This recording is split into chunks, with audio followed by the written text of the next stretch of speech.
Welcome everybody to the Hey yo, Dirtmouth Lounge. It's episode number 127. I'm Alex.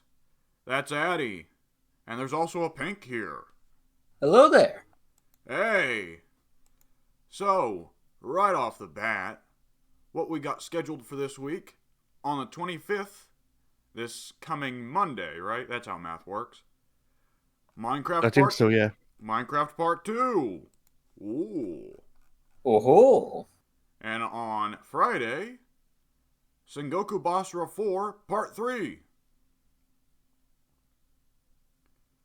very nice. Oh, yo, Memorial Day is on Monday. Yeah. And that's oh man. So, I don't know about you guys, but like North Carolina's pretty much already open. Like I think restaurants were supposed to start half opening yesterday. But like we went out to go get groceries and like nobody gives a fuck. Everybody's out already. It's like there's more people out now than there was before quarantine started. Well, it's kind of to be expected if you have a whole bunch of people crammed up in their house for months on end, and Yeah. then you finally give them the go ahead and get out. It's like, yeah, I can imagine that a lot of people are itching to get out. Well, we cleared the goal, which was to make it so that hospitals didn't get clogged immediately. So now hospitals are better Indeed. prepared. Yeah. I'm not gonna go out right now. I'm probably gonna give it another 2 weeks at least, probably a month, just to make sure, Right. Because if You it's know going the to yeah, spread, then it's probably going to spread when everybody starts coming screaming out of their houses. yeah. The most entertaining thing for me throughout this whole quarantine was the people complaining about not being able to go out. You mean me? No, there were people who did it worse than you. Oh, Because yours was your whenever you complained about not being able to go out, it was, reasonable. are But you it was talking like, about the fact that I didn't bring guns to City Hall or anything like that? no, I didn't hear about that, but yes, I guess. Oh, you haven't? Have they not talked about that over in Hungary? I don't watch the news. Okay. They don't care about America. Why would they? Oh man, I saw a Reddit thing the other day. There was just somebody posing a question, a European guy posing a question on Reddit, just saying, "Man, on the news every day I hear bad shit going on in America. Can I ask the Americans of Reddit, is it actually Fallout Mad Max hell over there?" And all the Americans in the comments going, "No." um, News works in funny ways, don't it? Oh yeah. Just the idea that like the English think this is Mad Max hell over here. No, that's Australia. Yeah, true. But they want to live that way. They see those big fucking spiders that will eat your toes off, and they're like, "Oh, I ride eternal, shiny and chrome. Oh, I'm gonna tame that spider. Oh, it's angry. It's angry." It's a large coconut crab sized spider, Yeah, riding a freaking anaconda. yeah. That sounds like a Warhammer unit. Yeah, it is. It probably is. The anaconda wears the coconut crab sized spider's armor. Yeah, and it's got a fucking gun. Yeah. Oh man, that'll be the day when the spiders are armed. Oh boy. No, that would be a sight to behold. Yeah. And we'll probably see that in Marvel soon enough, since they've revealed that now the spider that bit Spider-Man's a hero. I forgot about that. Spider Punisher. The Spiders Man. It just Spiders Man is my favorite Spider Man. it stands up on two legs, but the other six legs are each have a pistol. Oh fuck, man. So Pink, you got anything going up on your channel? I do not that I'm aware of. Eddie. I might. Okay. In a similar manner, I might suddenly release a video if I just get the sudden inclination to record something this week. You're right. If the urge strikes, something will go up. Yes. Alright, so Pink, what you been up to this week, man? All right, so you obviously know what happened this week, which is probably the biggest thing that happened this week. Is I'll start with the small things. I've been watching a lot of Avatar with the family because it's back on Netflix now, and you all should watch it. Oh, that's Not what that all you the all have rage has been Netflix. about.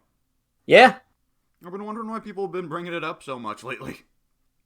yep, it got added back to Netflix maybe 2 weeks ago, maybe more, maybe less, give or take. Alright. I have trouble watching TV shows unless I'm watching them with my family, and I think getting my family to watch a cartoon would be a hard sell. Especially a serious cartoon. Right. It's like what you gotta do is when nobody's around, you take control of the TV, turn it on, and then when they walk in, they'll get curious enough and sit down, and then they'll be hooked as well. And when Perhaps. they're curious, you switch over to porn. Yes. So that they keep wishing for more Avatar. Okay, sure. I'm not sure how porn works, but it might work. You never know. I don't see the profit here, but My train of thought is lost now. So, all right. So, outside of rewatching Avatar, the DLC for Civ 6 came out this week. And so far, what my first impressions of for the two new Civs, Gran Colombia and the Maya, were pretty spot on, I would say. Because I wasn't liking how the Maya looked because it seemed like their entire setup was very situational. And that's exactly what it is. If you get a bad start or you don't have any plantations or good farm spots around, your whole civilization will suffer because you can't really move elsewhere in the map because that'll give you a negative 15% to all yields, and that is not good, especially in the early game. yeah. So if your early game sucks, the rest of the game will suck. I actually posted a screenshot in the Discord of the first map that I got when I played as a Maya. And I want to say on that map, a lot of it was mountain tiles, which are just flat out bad for most people if they're not called the Inca. Yeah. And what made it even worse is that the observatory, the unique, what's it called, campus district for the Maya, it doesn't get adjacency bonuses from mountains. So that's just a whole ton of uselessness right in the middle of the map that you can't work, you can't do anything with, you can't settle on top of. It's just a giant roadblock. So on my original map, I was able to get maybe 3 cities down before I ran out of space. And I was like, nope, this one's no good. Let's try something different. And the second one went a lot better because, I got a better start, better location all around. I think I'm on a continent all to myself and maybe 1 or 2 city states. So that one went a lot smoother. I mean, And then, yeah, go ahead. no, it better be saved for when you're done. All right. So I went pretty far with the Maya, then I decided to pause and try out Gran Colombia. And I think the general consensus is that they seem, I don't want to say overpowered, but I will say they are very powerful. Because that +1 movement to all units, like, just straight up, it's like very, very, very good. And I know I was posting all the screenshots in here yesterday, and I wanted to litter it with so much more because it seems that the recent update greatly buffed the natural disasters.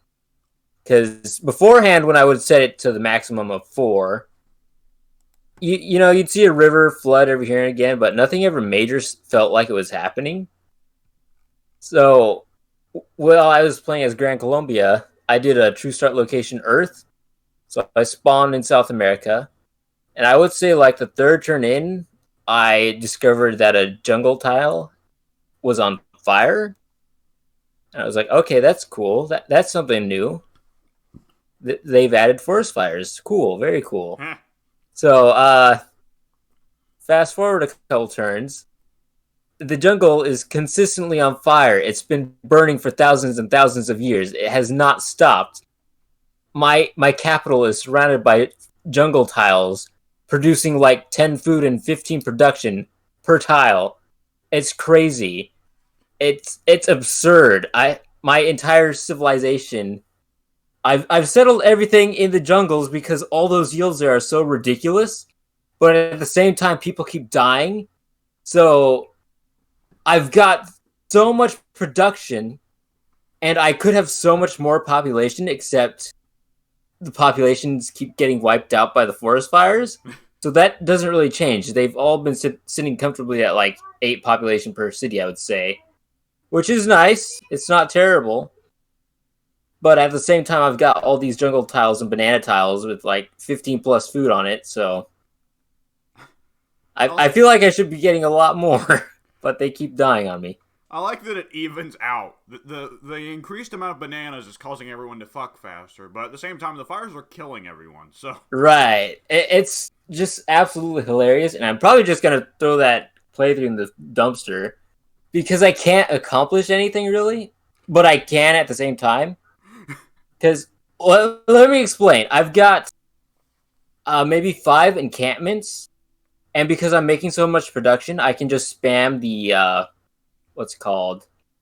The project that gives you the Great General points. I don't remember what it's called, but, Jesus Christ, who cares? You get the Great General. Yeah. I basically get a Great General every 5 turns, and I think I'm close to securing them all. Because I've got Great Generals that give bonuses to modern era units, and I'm still in the medieval or Renaissance era, if that. I might be even earlier in the game. It is absurd. So, it's like, first impressions of Grand Colombia, they're very powerful. My playthrough, they were made even more powerful by the fact that everything is on fire consistently. Bolivar is strong. Forest fire is stronger. Yes. So, it's been a stupid playthrough, but very fun. I've heard that his unique unit, the Llaneros, is absurdly OP. I believe it. At the same time, on the Civilization subreddit, someone posted a picture and they just titled it "Llaneros OP in real life too," and it was a picture of there was some battle that happened in real life in South America, and the Wikipedia listing said 150 Llaneros versus like 1,500 or like something like that.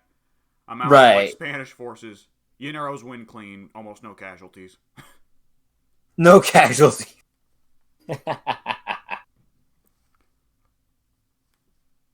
Very nice. Yeah, I haven't gotten the Llaneros yet because, there are no horses in the Americas. I've got a horse tile down at the very bottom of South America.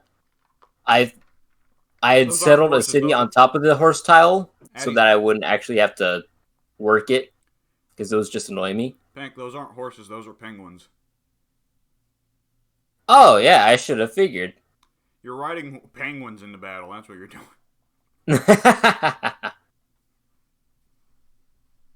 That'd be a sight. Yeah. I want that now. Oh, man. Alright, what else did you do this week? What else? I don't think I did anything else this week. Eddie! Alright.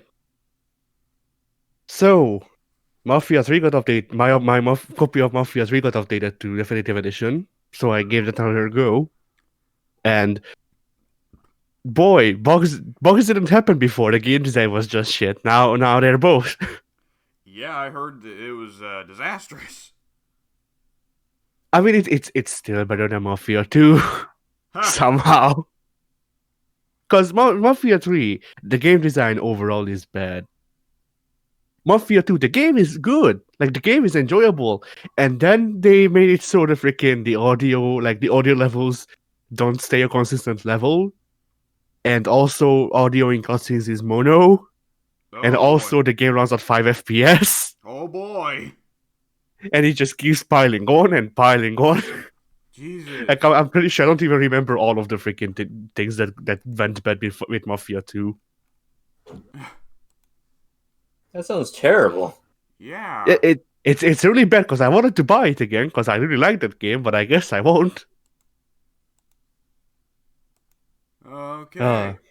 I've heard So that. yeah, yeah. I want to hear if you've done this. Apparently, with the Mafia 3 HD remake, if you look in mirrors, mirrors are positively fucking demonic with the weird bugs that happen. There they are. So it didn't happen to me. I didn't actually see like the I saw the camera glitching out, but I didn't see it like in one of the gifs that I saw where the the mirror froze on the game camera. So it was just a snapshot of whatever happened when the player was looking at it. That didn't happen to me, but it did, but not to that extent because it wasn't that zoomed in. But I did see like a part of I think it was a mirror and or like a door or something like next to a door that and with stairs next to it. So I went up the stairs. I looked in the mirror, and the mirror was just like the upper part of the stairs again. Like from my point of view, from where the camera is pointing. New Orleans is possessed. Yeah. I mean, it worked out because I think this happened in the voodoo shop, so, you know. Voodoo's supposed to be positive magic, though. Oh, man. I don't know what to tell you. I do know that the silence weapon that they added positively breaks the freaking combat, and I mean that in a good way. As in, you don't actually have to freaking do combat in this game because it sucks. Yeah, I heard the gameplay was terrible. It's fine when you're not doing combat or just actually doing the gameplay loop. When you're just walking around New Orleans, it's actually fine.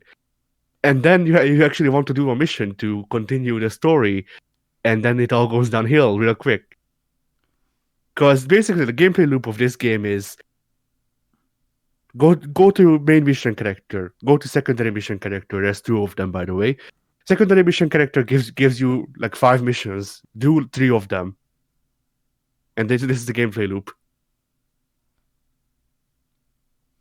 One thing I heard about Mafia 3 when it came out was there was something about like being able to do a stealth mission by just luring everybody to one. Yeah, that's a really funny thing to do because I don't know why, I don't know how they wrote the AI to do this, but I didn't kill them because I have non-lethal takedown zone, but whatever. I freaking beat one whole warehouse full of people by standing in a doorway and stealth killing them because what happened was I whistled to get the attention of one of them. They came. I stealth killed them. Another guy walks past. I'm assuming that they noticed the gun, but really in reality, it's probably just the AI telling it to come near me. So they once again or notorious or whatever. They come towards the door. I kill them as well, and this happened with every single person that was in the warehouse. Oh, is it one of those things where like it triggers on them seeing a buddy's body, being like, "Oh, what happened to him?" And then they go walk. No, that's it. It would make sense if that was it, and it actually does happen. But it's a separate thing. Like, what would happen if I actually left a body out for them to see is they would walk towards me, and then like in the doorway, like 2 steps before the doorway, they would get scared and jump up and go, "Oh, there's a body here as well." So, so no, it's not. It's not actually just them actually noticing the body. No, it's just God compels them to go towards that door for some reason, I guess. And yeah. All right, carry Go ahead. on.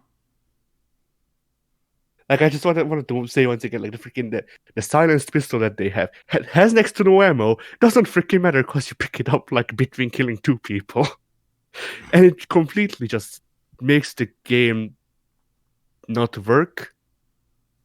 But and it's like that would be a complaint against better games. But it's not here because it just means that you can actually play the good parts of the game again faster. It reminds me of Mass Effect 3. Mass Effect 3 had a difficulty they made that's below easy difficulty that they called story difficulty.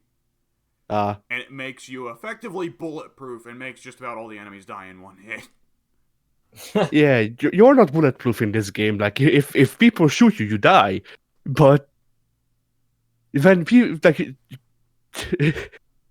the silenced pistol doesn't make the pistol have a lower freaking noise. It doesn't reduce the noise. It just makes it like it mutes it. It puts it on mute. They just don't hear it. Even if you like, I've had people not notice me shooting their friend when they were standing next to each other. The thing that set them off wasn't the freaking shot of the bullet. It was the blood being splattered all over them. There's a lot of games where the silenced weapons are genuinely completely silent. True.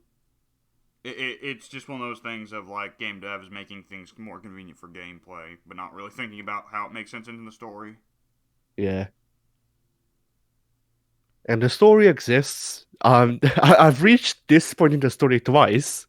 The first time I quit the game because it like there's only there's I think like 8 people that you can get to enlist as your capos or something like that.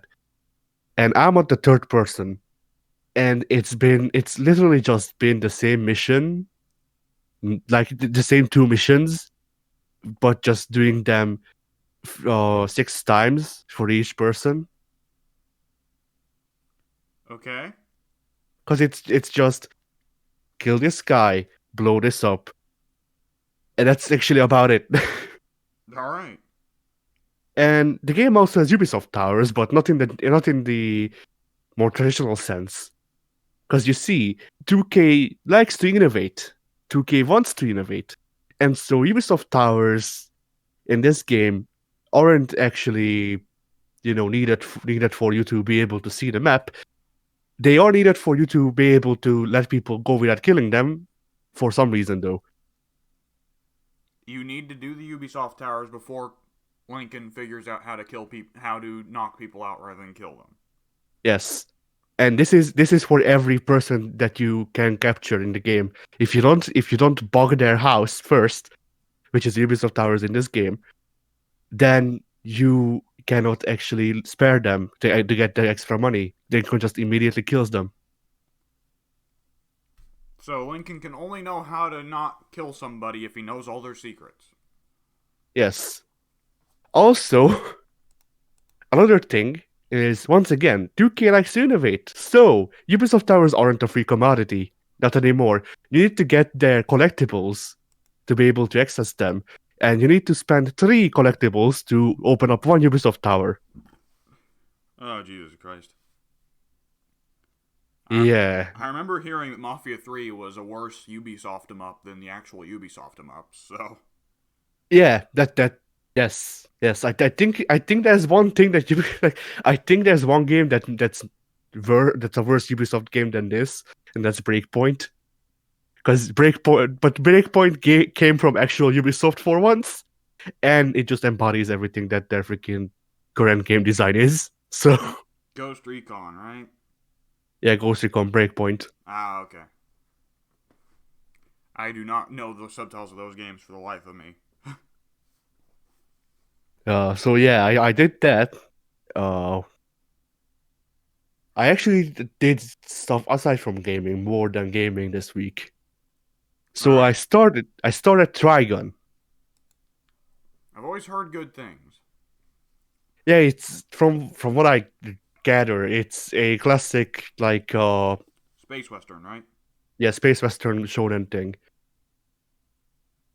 It was made in like 93, I wanna say, somewhere around that time. So the Vash, the Stampede, the protagonist actually really just Goku. Like genuinely just Goku, but without the alien. I heard he only pretends to be stupid. I don't know. By the point that I've reached so far, it doesn't seem like that, but that could be the case. Or maybe it was the reverse. Maybe he's stupid and he pretends to be dangerous. Well, no, he's stupid. He doesn't pretend that he's not stupid. He just looks dangerous because people around him blow shit up. So he always catches the blame for when shit gets blown up. Yeah. Okay. And he's And kind of... yeah. My Go ahead. understanding is he's also like kind of one of those classic like 1950s cartoon ideas of a cowboy where he doesn't kill anyone, he just shoots the guns out of people's hands.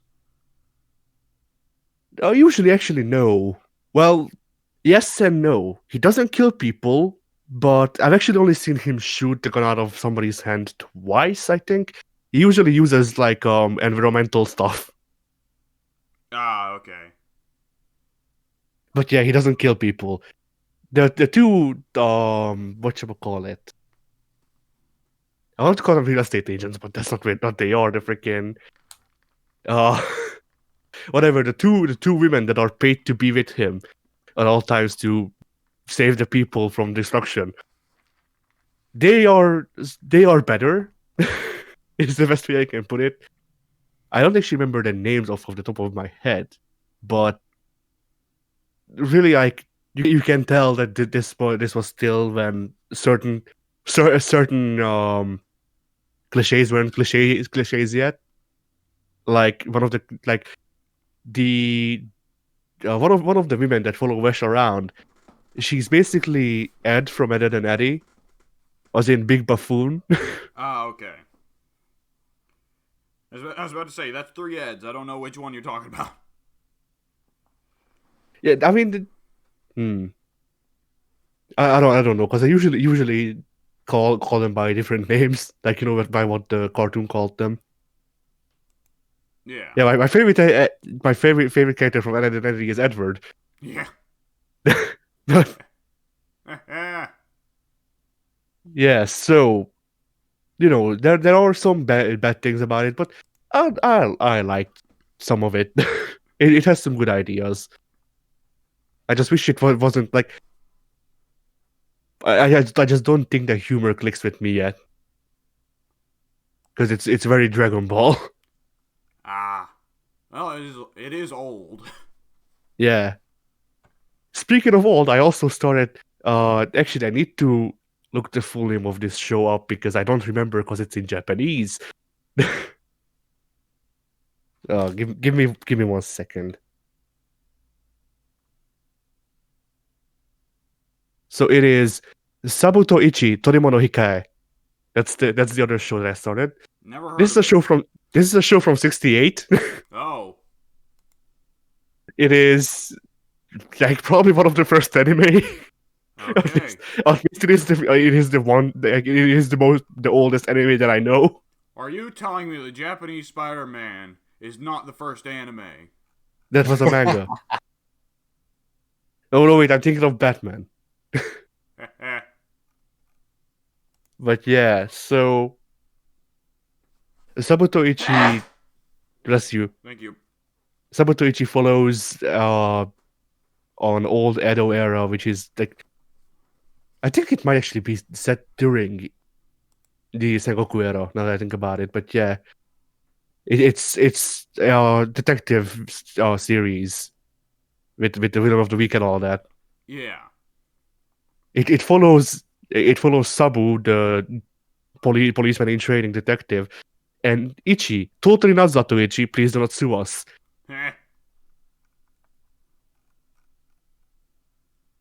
They actually did say what Ichi was short for, but I forgot.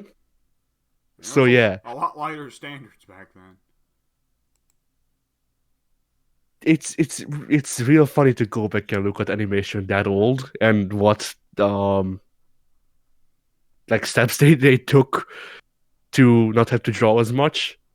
Like there's this scene where Sabu and Ichi are playing shogi, and Sabu and Ichi are animated, and then suddenly freaking cold cut to black and white hands playing shogi, like people hands. Okay. Have any of you guys ever seen some of the really, really old animations where they didn't want to animate the faces, or they didn't want The to mouths, animate the yeah, mouths? the rotoscoped mouths. They just put real life mouths on the cartoon characters, and it looked horrifying. Yeah, I've seen stuff like that. Yeah. Oh man. Yeah, it kind of does give off that feeling sometimes, but it's not that bad because they're not clashing at the same time. They're one or the other. No, actually, I'm lying. I'm lying because the freaking in one of the episodes that I've seen, there's this guy in a Hanya mask, and the guy is drawn, but the Hanya mask is not. So it's this drawn dude with all the shortcomings of drawings, and then just a real ass picture of a Hanya mask. This sounds like a bit from an episode of Chowder. Yeah, it feels like that sometimes. But yeah, it is interesting to see how anime has advanced since then, Yeah. and what things haven't changed. Surprisingly, one of the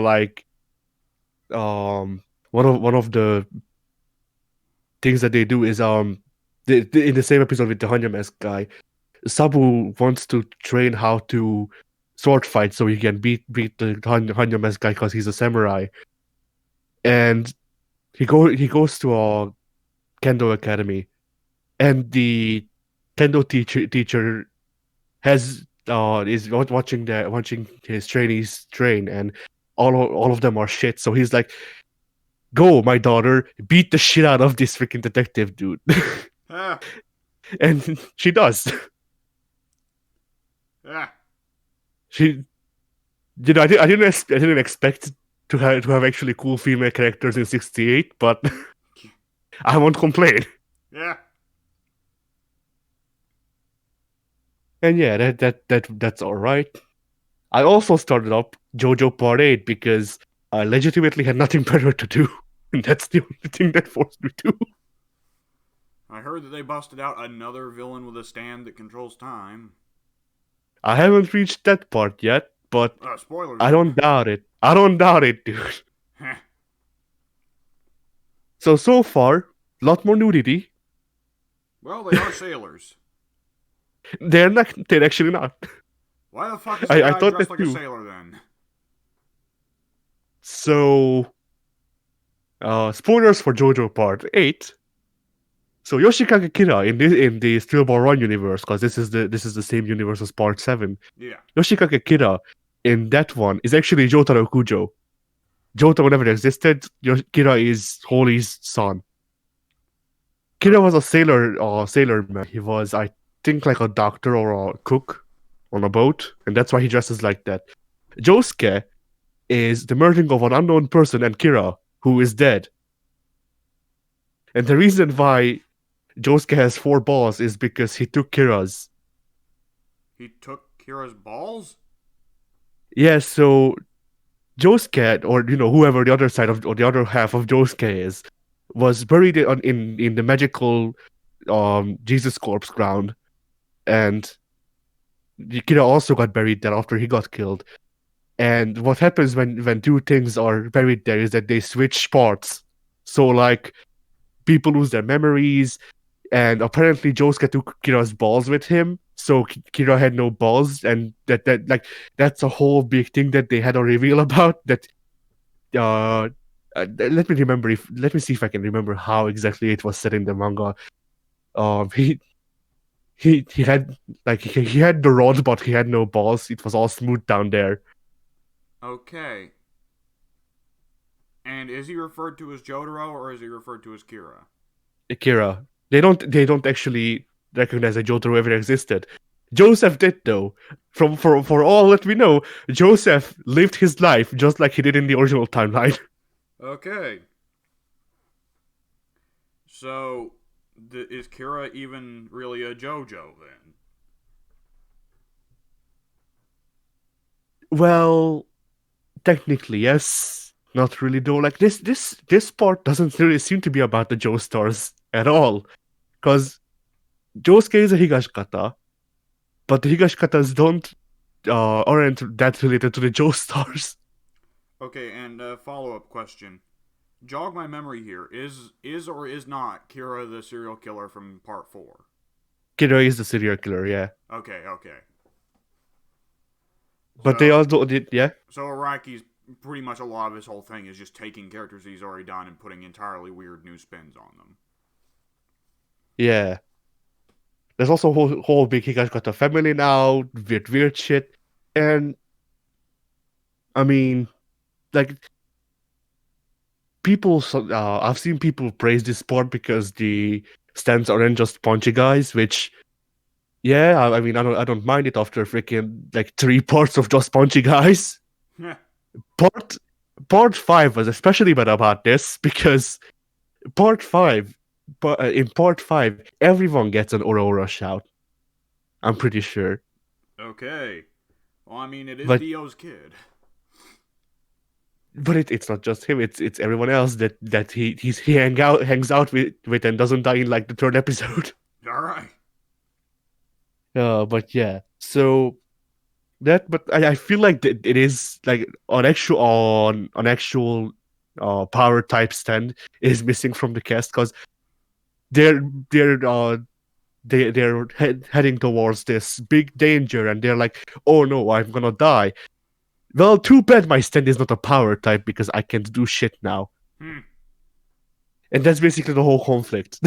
that stand is not a power type. Okay.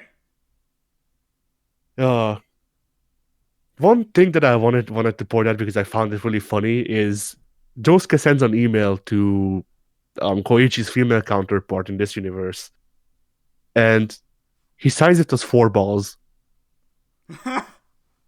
which I just found freaking so stupid. I mean, if you had 4 balls, maybe you'd get it. The best part of that whole Wait, hang on. He shouldn't even sign the thing 4 balls. send a picture of his balls. Dip his 4 balls in ink and then fucking teabag the paper. That's how No, you know it was email. It was email. Oh, that wouldn't quite work then. No. Get a photo printer and fucking clamp it on your ball.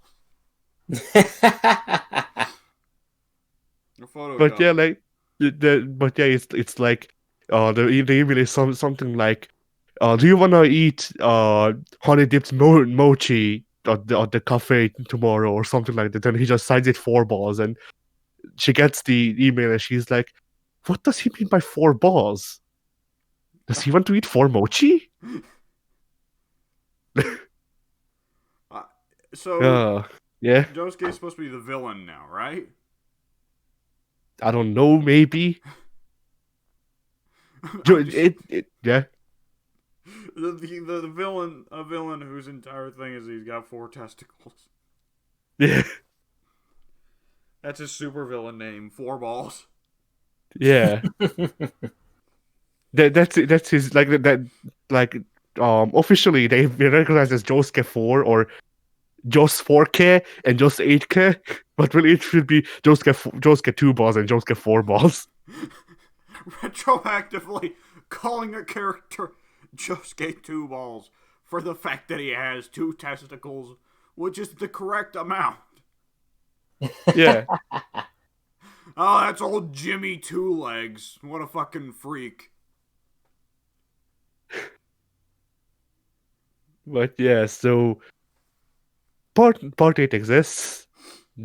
Some choices are freaking weird.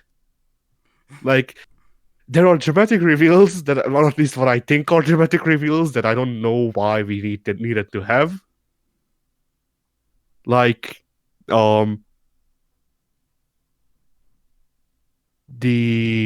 Higashikata family, the oldest son has a daughter, and then suddenly it's revealed that oh no, it's not a daughter, it's a son that they just dressed like a girl, and he doesn't have body dysmorphia or anything. It's just because they think that it wards off the demons.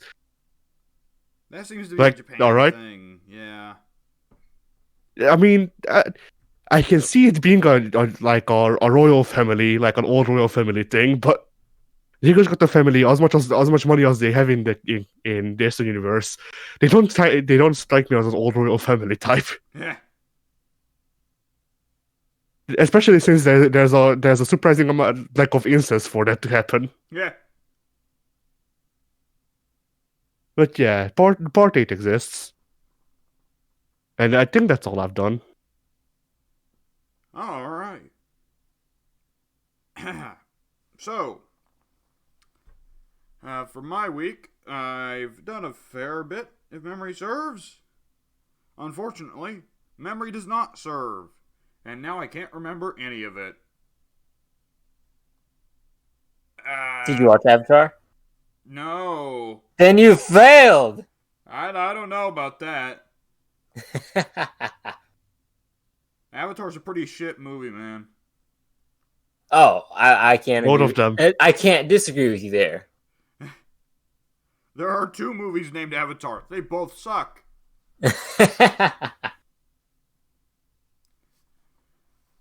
I played some game on.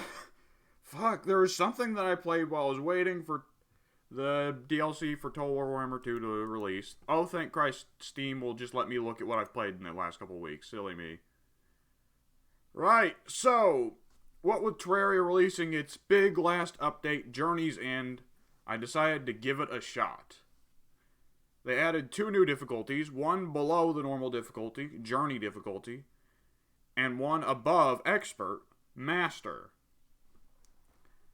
I think when the Journey's End update comes out, we should give it a shot one last time in Journey mode, because that's the way the game should have been from the beginning. Because here's what it does. Does it remove Moonlul? No. So, when you're in Journey mode, the game lets you pick the difficulty dynamically and set it throughout the whole thing. And you can also do a number of changes to the weather and all that, right? It's got those little creative mode things.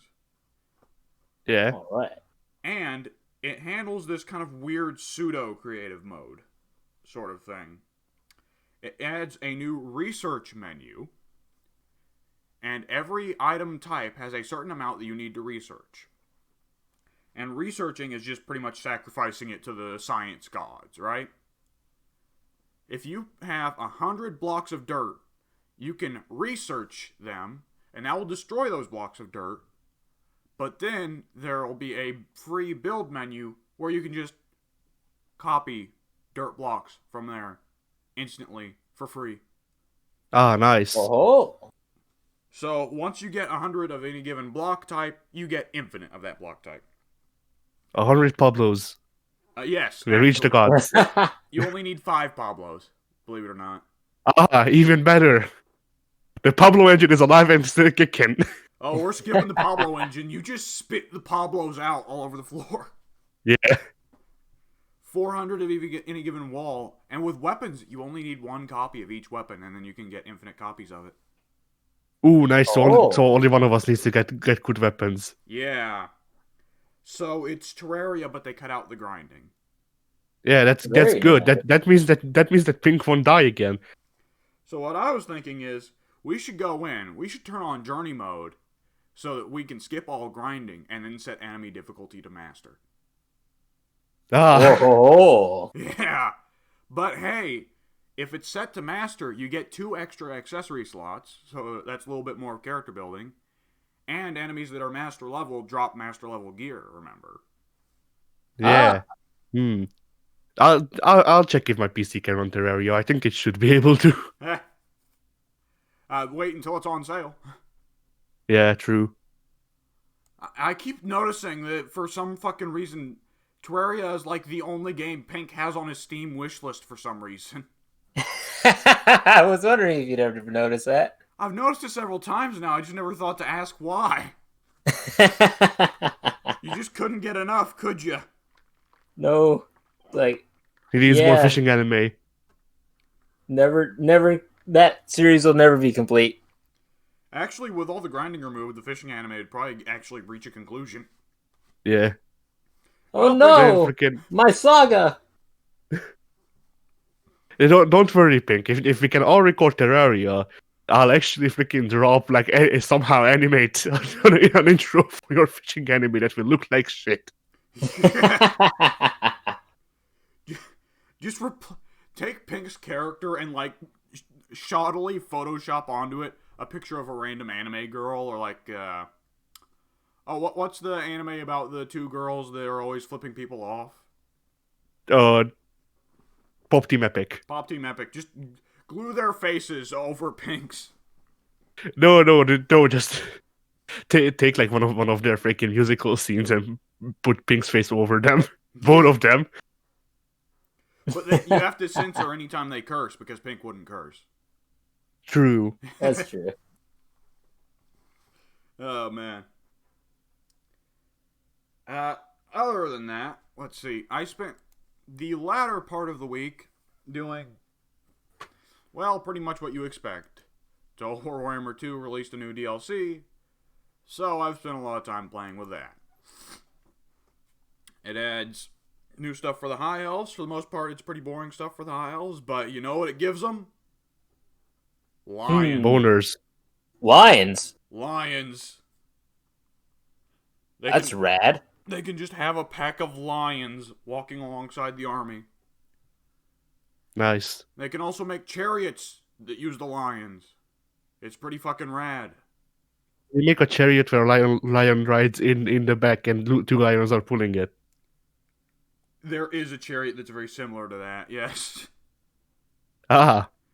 One of the shittiest units in the entire game, the corpse cart, is like that. It's literally just 4 zombies pushing a cart full of corpses. And the orcs also got an update there. They got some new units. They got one of my favorite units in the entire Warhammer series, the Snotling Pump Wagon. So you guys know goblins are tiny shit little green things, right? Yeah. Right. Imagine that they are tinier and shittier. So I can't, that would be too small. Yeah, they're house cat sized, basically. House cat sized goblins, but a lot less dangerous than a house cat.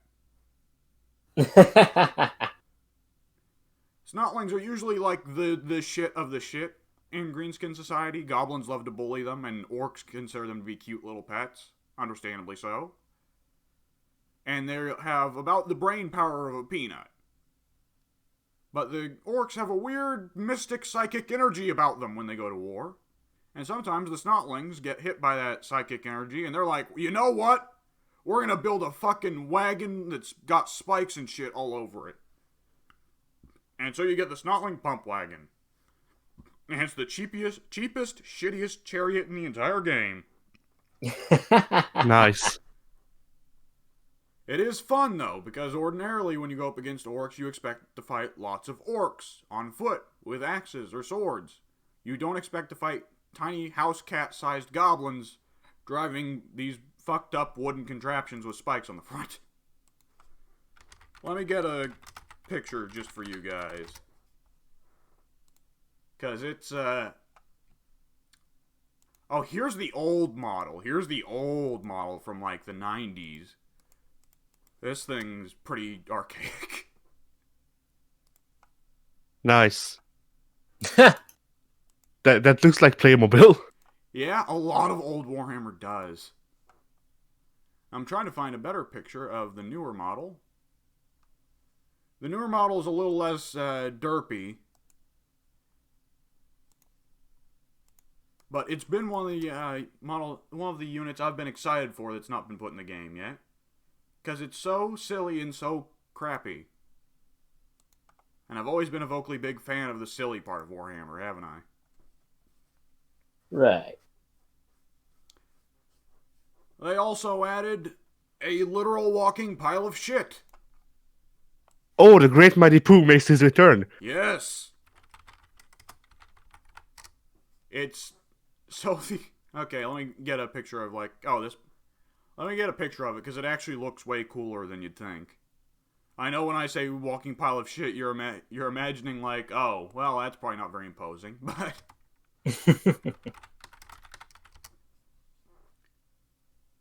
there's not very many good pictures of it because it just got added to the game. So I'll take a picture of someone made a tabletop model for it. But the orcs build statues of their god out of rocks and shit. Very nice. And because the orcs have that great big psychic energy, sometimes it possesses the statues, and the statues just kind of go nuts. Yes, the orcs build a statue of their god Sketitus. Yes. The Greeks sound like they'd be really into that. They probably were. That's what happens when Zeus fucks a turd. That's what happens.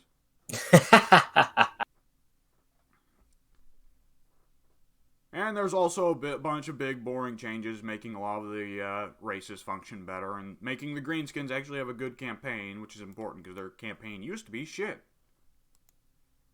And they're well on their way to covering up the early mistakes. I would say that there's only 3 races in the game now that still have shit campaigns. The Beastmen, the Wood Elves, and Chaos. And Chaos is certainly going to be fixed at some point because it's fucking Warhammer. Like, what is Warhammer always marketed on? Chaos. I look forward to Warhammer 40k getting the Space Marines. Just so they can dominate yet another game. Yeah. Oh my god. Oh, you don't know. Today they just announced the 9th edition of Warhammer 40,000 tabletop.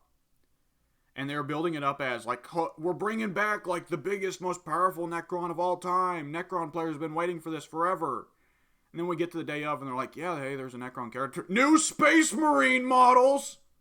The new Necron character are the Space Marines. Yeah. Oh, the people were joking a lot about that, because the Necron character was named the Silent King. And everybody was joking that the day would come, and the Silent King is just another new Space Marine. You guys gotta know, on the tabletop, legitimately half of the armies now that are on the tabletop, half of the army lists are Space Marine army lists. I don't mind Nice. I don't mind the Space Marines, but I'm sick to death of them getting so much appreciation over everybody else. What if I just want to build an army of space bugs? But I did tell you guys at some point that there's a Warhammer knockoff of Civilization, right? I think yes. so. Yeah, so there is that for Warhammer 40,000 strategy games. And I don't recall if I watched a movie this week. I think I did, but I can't recall what it was, so we're going to pretend that I didn't. So, I believe that would be the end of this week's podcast. Addy, say bye. Excuse me. I had bacon and pancakes this morning. I had bacon and bye this morning. All right, later.